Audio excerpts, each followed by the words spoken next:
Welcome to Manager Tools. Today's topic, aggregated behaviors are performance. Part 1. Here we go.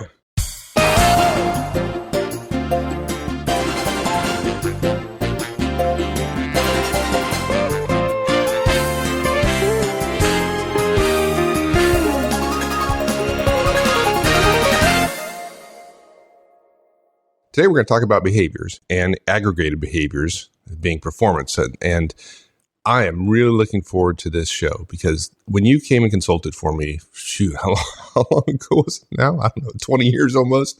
The idea of behaviors and giving feedback to folks based on behaviors versus what I thought they were thinking or what their intent was it was just one of those moments in your managerial life that you go like, I get it.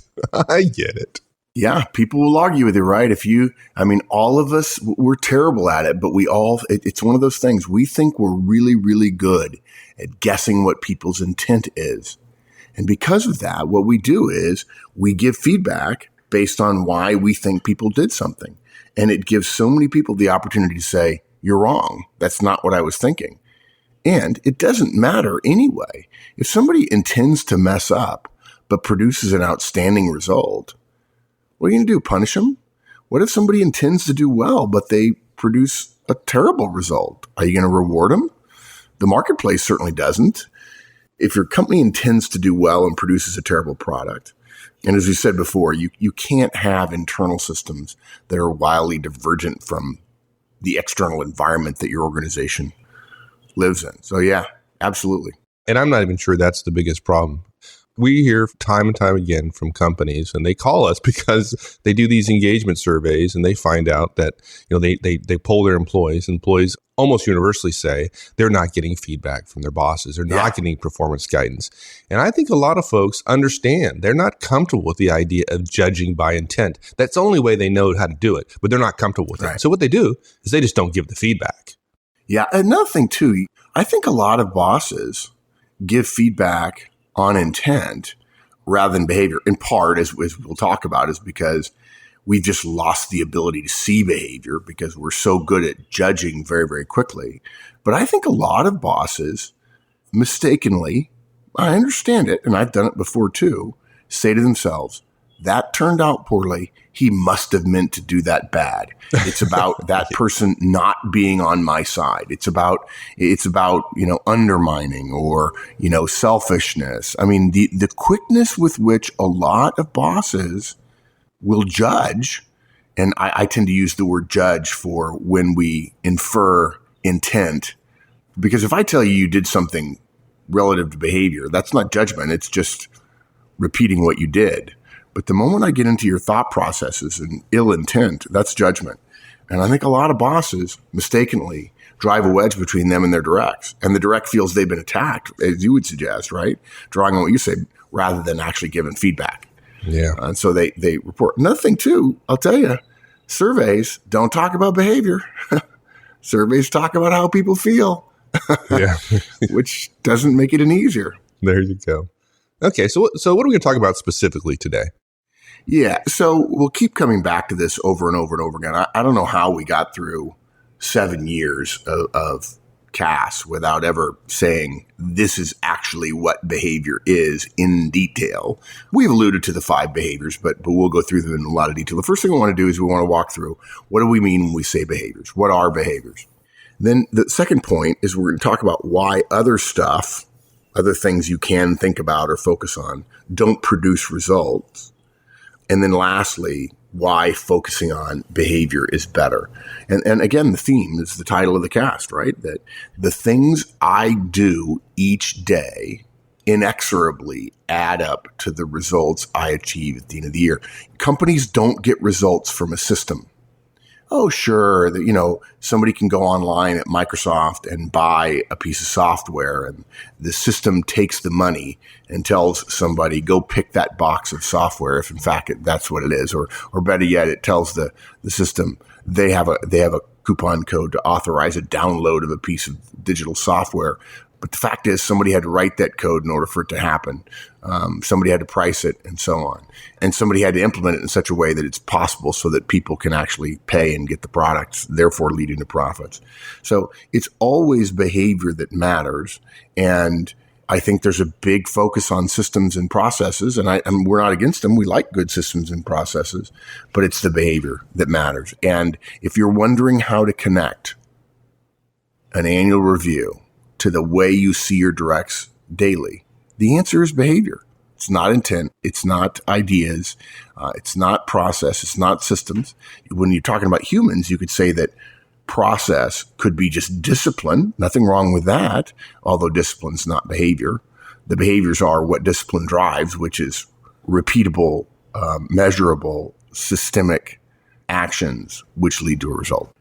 Okay, let's start off by talking about what do we mean by behaviors. I know we've mentioned this before, at least on one cast, right? I mean, sure, yeah. The words you say, how you say them, facial expressions, body language, and work product. Right. Okay, so that's not enough, though. Let's talk about, in detail, each of those 5 pieces of behavior, 5 types of behavior. Absolutely. I love starting with the example of closing in sales. I don't use enough sales examples, and sales plays a huge role in all organizations, obviously. There's a difference, audibly and therefore measurably, between the salesman who asks, "Can I place that order for you?" and the one who says, "I hope you'll consider placing an order." Both salesmen mean well. We assume they mean well. Let's give them the benefit of the doubt. They mean well. Okay? We can't see inside their heads. If you can't see inside their heads, do what I think it's Meg Whitman says, and many other people have said before. Assume positive intent. And by the way, that goes back to what I was just saying earlier about managers, assuming that the directive's trying to undermine them in some way. It's just the worst possible thing you can do. So both would say they meant well, but meaning well in both cases, and then separately saying those 2 different things are going to get you different results in the long run. The manager who watches the person say, "I hope you'll consider placing an order," and then hears her say, "That was a close." And by the way, by definition, it was not a close because it wasn't a question. The manager who says, "She means well," and "that was a close," and I can't figure out why Bob in the territory next door to hers makes more sales when I know he means well and he closes too. Maybe it's just their personality and I should hire for personality. The manager who doesn't distinguish between those 2 things is doomed. Okay, that's too strong a word. I apologize. But that manager is not doing his job. If you're trying to affect performance, though, it's like the person out there, looking for the keys in the street light, right? When they drop the keys a quarter mile away because the light's better over here, right? Yeah, exactly. You're not going to get drop them here? No, yeah, exactly. Yeah, and so if I'm the director and I see this manager and he says, "I can't tell the difference," and I see him later and I say, "What do you mean you can't tell the difference? Sarah is hoping people will place orders. Bob is asking for the order." And the manager goes, "Well, they're both great guys and they both mean well and they're both closing." And I say, "No, Sarah's not closing." "Well, sure she is. She's saying, 'I hope you'll place an order.' She's asking for the order." Dude, that's not an ask. And the words one chooses are the actual behavior. The words you choose to say out loud to other people are a choice. And, when I say it this way, Mike, I have to tell you, I think some people get worried. I think calling it behavior is fine, but I think what I'm about to say, some people get worried. But the words you choose to say out loud to others are a choice, and different words produce different results.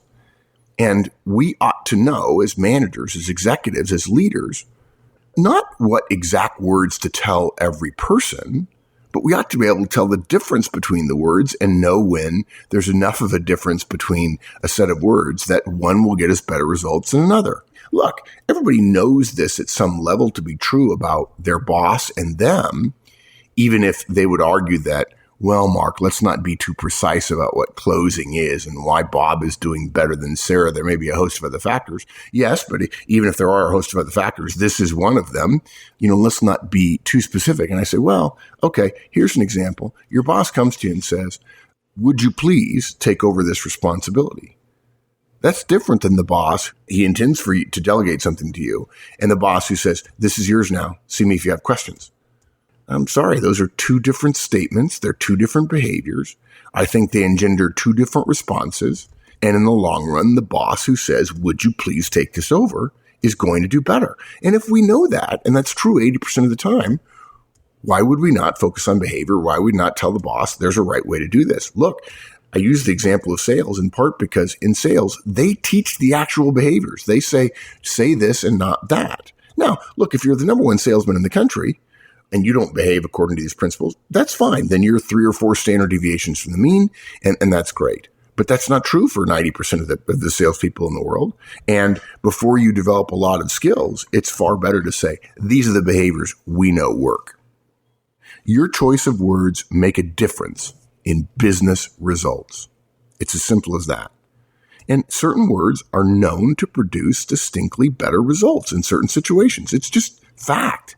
Again, we're not suggesting you're an automaton because nobody's going to follow it all the time. Nobody's going to say, I'm only going to recommend these behaviors. If you engage in any behavior other than this, any word other than this, you're in trouble. Although, I have to say, how many places do you go where at some point in a sales process or manufacturing, somebody has to read a briefing, somebody has to check a box saying, we actually did that. It happens all the time. Look, let's go to the other end of the spectrum. Let's go to a production floor worker. Okay? Suppose somebody on the plant floor had just had his machine shut down. And while he's diagnosing it, he saw a completely stripped part that he knew would require ordering, and he knew it was clearly going to have to be replaced. What if you're his boss now? In response to your inquiry, when you go down there, he says, I'm working on it. Would you want him to say that? Or would, I'm working on it, and I think I have a stripped widget, which means some downtime? Wouldn't that be better for you? Both of the statements are true, but let's be clear. The words are different. Which words are better? Well, I take the second one personally. Yeah, of course you would. And we're not saying that you have to mandate those words precisely, but what we are saying is you can evaluate the second set of words as more helpful to the mission than the first. And so that's why we would give feedback on the second differently than we would the first. Let's go to another end of the different spectrum. We'll take a little lighter note. Suppose you and the love of your life are waiting in line at a theater in the concessions line. And she said to you in passing, I'd kind of like to marry you. Do you want some popcorn? Okay, now look, I'm just going to guess that those are not the words the average person would prefer from the love of their life. And I would even argue that you would argue there are more effective words, and the words people choose affect the meaning and our interpretation of the statement significantly. And look, we'd agree with you. And even if the intent were the same, and we would argue it's not, but we'd be prepared to lose the argument, the words matter if they're likely to influence outcomes. I remember one of my favorite writers, William F. Buckley, once said, it was once said of Bill Buckley by George Will that people lost arguments to Bill Buckley, and they said they lost only because Buckley is articulate, whereas these people could not just quite give a voice to their razor-like thoughts. But the fact is, you cannot think what you cannot say in terms of behavior and professionalism and so on. And so if you have wonderful thoughts that you can't communicate, or that you communicate and other people say, I'm sorry, I don't get it, you're not going to get your ideas implemented. If we just try to give you credit for your ideas, we have to line you up and ask you, do you have great ideas? And everybody nods their head and says, I have the most world-changing ideas in the world, right? They're fabulous. Well, what are we going to do? We have to give that person top money, right? Yeah. Yeah. Whereas somebody else might have good ideas, but then they are able to communicate them so that people are passionate about implementing them, and those ideas lead to results. Okay. Sorry, what we can measure about that is words. We're not suggesting, folks, that words are more important than ideas. Please don't take that conclusion at all. We know that ideas power the world. We love ideas. We do. We can't measure them. And the manager's world is delineated by one's ability to measure things. And I think one of the problems is when it comes to words, we think that measuring is judging, and it's not. It's just connecting them with a reasonable belief in about the outcome associated with them.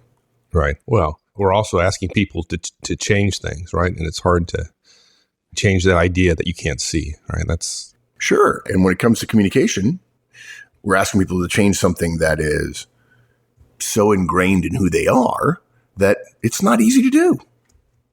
So we completely respect that. Although I'll tell you this, if you really want to get somebody's attention, particularly a top performer, if you hear words, behavior that you think you can make better, they will love that kind of specificity. In fact, I'll generally say managers who engage in really effective behavioral feedback get two different responses from a widely divergent group in terms of their behaviors. The top performers love it, and the bottom performers push back. I'll never forget and get an email from one of our longtime listeners saying, I've rolled out feedback and I've just got this great team. I really feel like this has made an inordinate difference. And this person got promoted a couple of times and felt that it was our work. And I said, no, it's never us. It's always you. It's always the person in the ring. And he said, but I've got this one guy who just says, no, I don't know. My boss has nobody's ever given me negative feedback this way. I disagree. I don't like it. And da, da, da, da, da.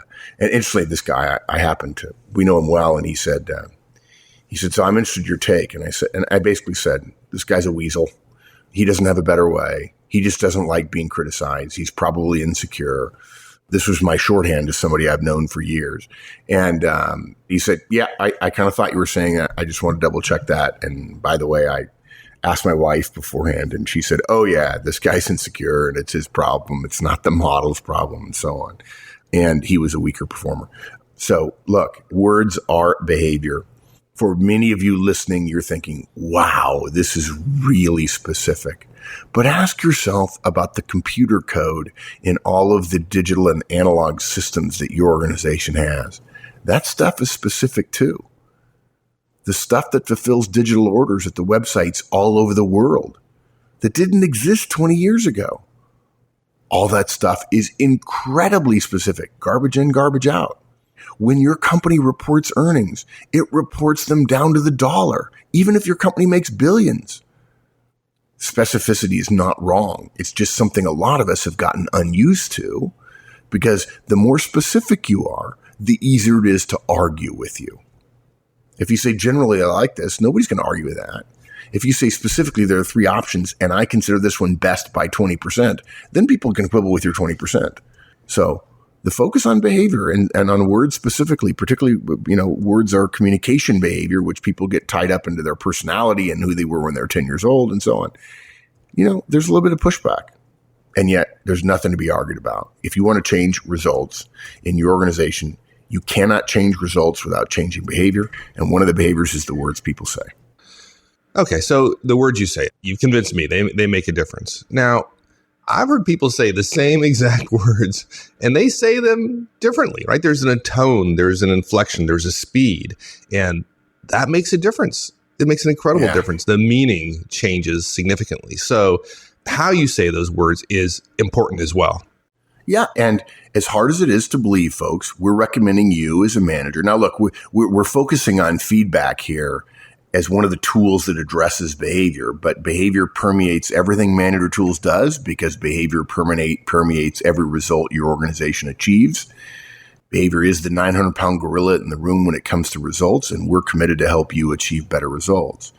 But we're going to be even more specific than the words people choose. We're going to tell you how they say those words matter. I've got several examples here. One of the ones that has always bothered me is I remember when I was a brand new consultant, I didn't have a good answer to this question, and it bugged me for years. I'm sure it was in the back of my head when I started thinking about behavior specifically as the ultimate leverage, that the young person who the boss says, hey, the boss asks, I don't remember the exact scenario, but something along those lines. The boss says, hey, I need your help on this. Could you do this for me? And the young direct, thinking that he's being clever and smart, says, yeah, sure, whatever. And the boss gets angry and says, fine, no, you don't have to do that. And the young person says, and I have to say, it's a clever argument. I think it's devoid of any ethical underpinnings. But he says, what are you going to argue with? My word, yeah, because I said yes. Sure, that's another positive word. Right. No problem. Seriously, I just told you yes. And now you're going to punish me? Forget it then. Right. And the young manager goes, geez, what? And this is a case where the person said all the right words, but there's nobody in the audience who, when the young person says, yeah, sure. Or the other example is someone saying, yeah, right. That's two positives, the tone of which basically says, I don't agree. And so how you say words really, really matters. And when people do that, and I'm not suggesting that's the only example in the world, but when people do that, we have to be willing to give them feedback about how they say words. But more importantly, forget that for a moment. Even if we're not talking feedback, let's agree that if someone's giving a presentation and they are nervous and they stutter, there's not one person listening to this who would be able to say, I can completely look past that 100% of the time, and I can focus only on the words they say and the dictionary meaning thereof, and I can glean the key facts that they need me to get out of a presentation, not judge them unprepared, not denigrate their ideas because they're unprepared in the presentation and nervous and clearly not ready or not totally behind their idea. No one in the world can say that. We all paint the idea that we are hearing with a brush that includes input from the way people tell us about the idea. It is the human condition to judge the underlying idea by the strength or the accuracy or the value or the connectedness of the communication tools of that idea. And the second tool is not just words, but how you say those words. Yeah, the tone, the tenor, the speed, the inflection with which you say something that can change your meaning, whether it's intentional or not. But look, if you have somebody who unintentionally is nervous and talks too fast and stutters and so on, you can't say, well, they weren't intentional, so therefore I can't coach them. I can't help them get better as a presenter, or I can't hold them accountable for not getting good results because the idea was great. And I'm sure if somebody would have presented it, it'd have been fine. But this guy, he's just nervous. And so therefore, and he means well. So Mark, I can't tell him anything. I said, sure you can. You can absolutely tell him that his presentation was terrible. It was awful. Well, Mark, I meant well, and I know the material. Well, I'm sorry, but that's not how we judge whether or not your presentation is good. We judge whether your presentation is good by whether or not the results happen. And in my professional judgment, your results are significantly affected by the fact that you delivered your words too quick with a lot of stuttering, and you chose some wrong words, but mostly the tone and tenor of the words was not helpful to the message. And again, your top performers will say, gosh, if you could tell me, any time where I delivered something in a way that wasn't commensurate with my idea or that didn't help me go forward, I'd want to know about it. I mean, I'll take any tweak I can get. And generally the people lower and down will say, I can't believe you're picking on the actual tone of my words. Sure I am. I mean, shoot. I mean, here it is 2012 and we're in the middle of another election in the United States. Who doubts that we draw conclusions about people and their future effectiveness based on how they deliver words when they're speaking out loud? Gee whiz. So look, our friend Michael Swinson, I don't know where he got him, but he uses a string of words that are just it's so great. I use his example often. And the words are, and I'm going to say them with a totally neutral tone, guys. I didn't say you had an attitude problem. Okay. That's the words. I didn't say you had an attitude problem. Now look, I'm going to say all of those words in identical same order. So in other words, it won't be my word choice that you have issues with. Let's see whether or not I can change the tone or tenor or inflection of the words that I say and actually cause you to have a different belief about the meaning I'm trying to get across. The first one is, I didn't say you had an attitude problem. Mike, what's your guess? What do I mean? As opposed to what I said. You didn't say it. Somebody else said it. Exactly. Yeah. I'm blameless here. You have to blame somebody else for this problem. Yeah. Here's another one. I didn't say you had an attitude problem. Yeah, you didn't say it, but you thought it. That's for sure. Yeah, even worse, I probably implied it. Implied it. That's right. Yeah. What about if I say, I didn't say you had an attitude problem? Yeah, I may not have an attitude problem, but I got some other problem. Yeah. Yeah, and by the way, we're going to take a short pause now so Mike can deal with all the problems he's got. I know. Yeah. It's overwhelming. Yeah. There's just so many places we can come at this from. Look, if you tell me you know how to solve a problem, but you do it with a quiet and reserved tone that I infer as lacking in confidence, I might choose to give the job to someone else whose words are delivered slightly more quickly, slightly more loudly, and maybe perhaps more briefly. There's nothing wrong with that. Now, folks, if you're a high C and you're measuring your words and you want full credit for saying after a long pause, I believe this is a task that with the right planning, I can be effective with. If you believe that saying that totally truthfully, that is you being honest that, yes, I can do this for you. I'm capable of it and so on.